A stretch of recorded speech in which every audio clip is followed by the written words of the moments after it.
Como he reiterado, la propaganda augusta es por primera vez a tan gran escala preferentemente visual. Roma se vuelve monumental y solemne en edificios civiles y religiosos, estatuas y otros elementos espectaculares. Por ello, no tiene nada de extraño que los poetas, prácticamente todos, recurran a la ekfrasis, a la descripción más o menos pormenorizada de un espectáculo digno de ser resaltado. Y tratándose de quién se trata, qué mejor que poner texto y voz a la descripción de la batalla naval que dio origen al gobierno de Augusto, la que acabamos de mencionar, es decir, la batalla de Accio. Virgilio lo hace a lo grande, recurriendo a otro de sus magistrales recursos para incrustar su mundo contemporáneo en los hechos que está narrado, nada menos que la descripción del escudo que por orden de Júpiter cincela Neptuno para Eneas. El escudo, si realmente tuviera todo lo que describe Virgilio, serviría para todo el ejército, pero bueno, porque empieza desde el principio, ¿no? Nos interesa solo aquí una parte en la que Virgilio describe esa batalla naval. Ahí vemos uno de los barquitos que se suelen representar, y además este se ve que es de los malos porque tiene el cocodrilo ahí abajo, ¿no? Entonces estos son de los contrarios.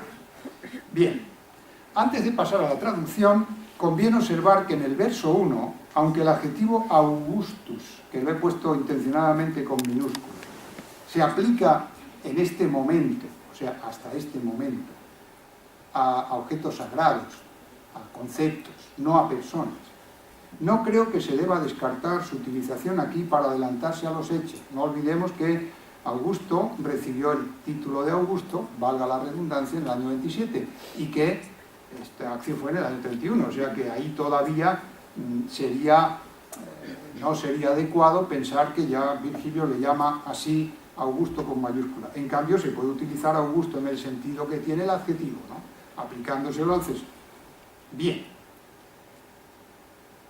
Dice el texto: de un lado, Augusto empujando al combate a los ítalos César, con senadores y el pueblo, penates y grandes dioses, firme en la popa elevada, sus sienes felices dos llamas lanzan, y encima de él se muestra el astro paterno. En otra parte, Agripa, con vientos y dioses propicios, guiando en lo alto a las tropas, sus sienes refulgen insignia noble de guerra, con la naval corona rostrada. Frente, con bárbaras fuerzas y ejércitos varios, Antonio, vencedor de los pueblos de Aurora y la costa rojiza, trae consigo a Egipto y las tropas de Oriente y la Bactra más retirada, y le sigue impiedad su cónyuge egipcio. La imagen plástica está apoyada en el estatismo con que son presentados Virgilio y Agripa, que ocupan 7 versos frente a los 4 dedicados a Antonio y su esposa, por cierto, nunca llamada por su nombre en los poemas de Virgilio, Horacio, Propercio u Ovidio. Siempre es la griega, la egipcia, la mujer, la esposa. A lo largo de estos 7 versos solo hay 2 verbos en forma personal, aplicados los 2 a las sienes, témpora, respectivamente de César y Agripa, para dar viveza a la imagen de ambos. Uno lleva una enseña divina, las 2 llamas. El otro una humana, la corona rostrada, que solo él poseía, concedida después de derrotar a Sexto Pompeyo en el año 36. Para los 2 el poeta recurre a un adjetivo que indica posición elevada, pero mientras con relación a Octavio el adjetivo califica al lugar que ocupa, Celsa in upe, con relación a Agripa el adjetivo arduus califica al propio sujeto. Esto es interesante tenerlo en cuenta. Además, en el verso 678, Octavio no es un dux, no es un general. Virgilio no habla del Octavio guerrero. Fijaos que dice agens, el que lleva desde atrás. el pastor de las cabras, aquel en ipse capellas protinus ago de la primera égloga. Entonces es el que va como empujando, dando apoyo, pero no es el general que está al frente de las tropas. No hay, por tanto, referencias a acciones bélicas. Octavio va acompañado, una cosa que no ocurre, y menos en un barco, ¿no? El estamento civil, el senado y el pueblo romano. Y además las divinidades propias, no divinidades bélicas, las divinidades nacionales, ¿no?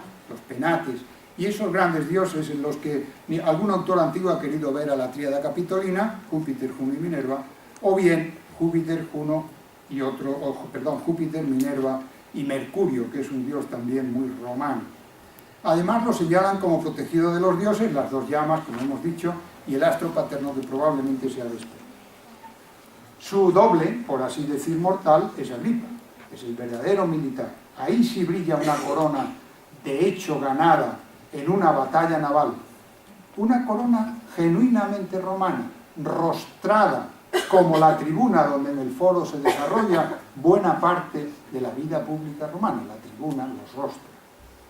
El enlace en esa referencia que tienen a los dioses detrás, uno y otro, es cuando dice en el verso 679, penatibus et magnis, ventis et vis secundis, y Agripa en medio. Esto es muy... El orden de palabras en la poesía es tan importante, ¿no?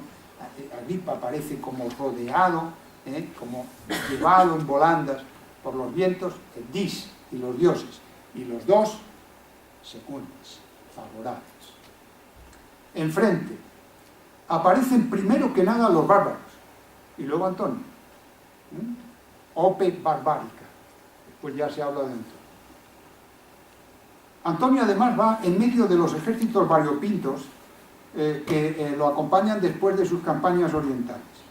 Aquí además no son entes de gran aliento, son individualizados, ¿no? Menciona pues, los pueblos de la Aurora, que son los partos y Armenia, la costa del Mar Rojo, Bactra, que está actualmente en Afganistán, y cerrando el cuadro esa innombrable Nefas, ahí colocado delante de la egipcia, ¿no? Para que se vea bien por dónde vamos. Bueno, pero hay que cambiar de personaje. Y aquí tenemos a don Quinto Horacio Flaco, nacido también en una zona no urbana, no muy cercana a la ciudad, a la Roma, de Nusia, hoy de Nosa, también en una fecha conocida, el 8 de diciembre del año 65 a.C., y muerto en Roma el 27 de noviembre. A él le encargó el emperador el Carmen conmemorativo de los Juegos Seculares del 17 a.C., un himno religioso y al mismo tiempo una oda cívica. Por supuesto, una obra de encargo como esta significa para el autor un gran privilegio, pero también un compromiso con Augusto, ya dueño absoluto del poder, hasta el punto de que sin duda debió de contar con su aprobación tras una lectura previa. Carmen Circulare, si el jefe no dijo vale, no hubiera llegado a ninguna parte. En consecuencia, aunque bien merece un análisis pormenorizado de los recursos poéticos que Horacio pone al servicio de su objetivo, lo voy a orillar porque yo no creo posible tomarlo como manifiesto espontáneo más o menos de las ideas del autor.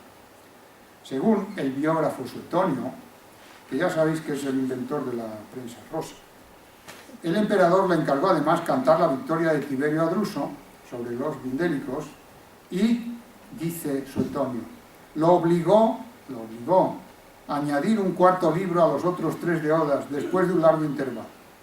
Sigue Suetonio. Más aún, tras leer algunos de sus sermones, se quejó de que no hubiera ninguna mención de su persona en los siguientes términos. Cita supuestamente una carta de Augusto. Sabe que estoy enfadado contigo, porque en la mayoría de los escritos de este género ya no hablas especialmente conmigo. ¿Acaso temes que sea infamante para ti ante la posteridad el hecho de que parezca ser amigo mío? Esto también es muy curioso, ¿no? Lo de que ya Augusto plantea si ser amigo del emperador, pues está bien o no. Y sigue diciendo Suetonio, consiguió el poemilla a él dirigido que empieza así. Y es esta epístola, estos son los 4 versos que cita Suetonio, de la epístola que luego sigue. Y además es un ejemplo típico de recusatio, ¿no? No me voy a encargar de eso, porque dice, como tú solo soportas tantas tareas y tan grandes, guardas con armas a Italia, con la moral la engalanas, la reformas con leyes, yo al bien común faltaría si con largos coloquios César de modo tu tiempo. Es un excusatio perfecto. Como señala el profesor José Luis Vidal, a lo largo de los 3 primeros libros de las Odas, Horacio menciona con mucha frecuencia e intensidad las campañas contra un enemigo externo en relación con las guerras civiles, lo cual solo se puede entender correctamente desde su temor ante la guerra civil.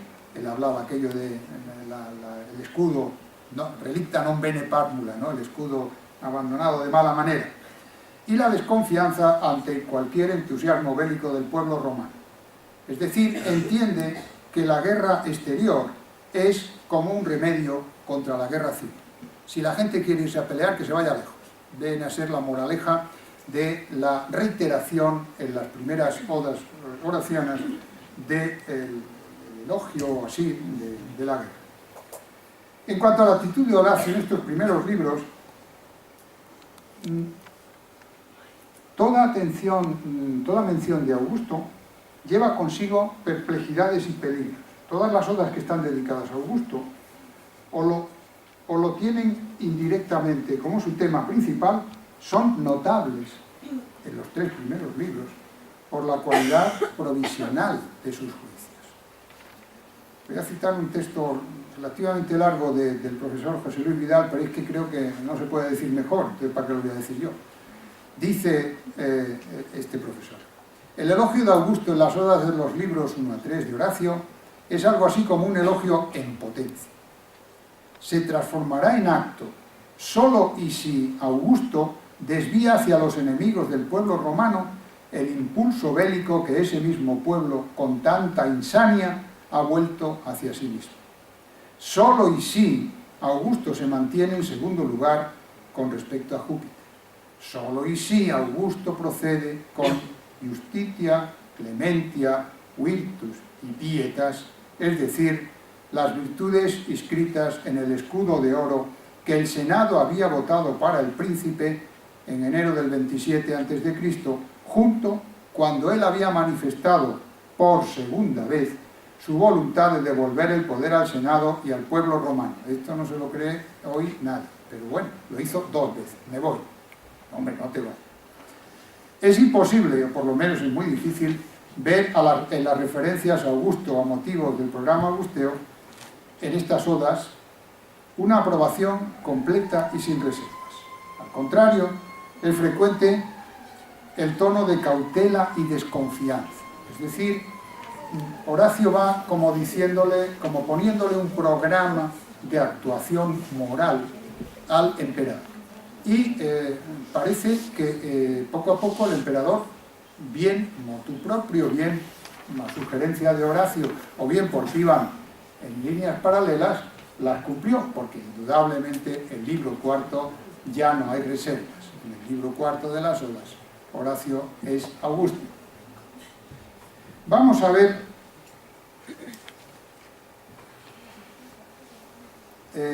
dos odas, porque como veo incluso que ya hay gente que se tiene que ir.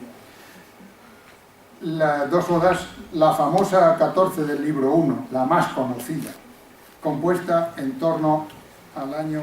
Ay, perdón, que me he saltado un párrafo que además es interesante.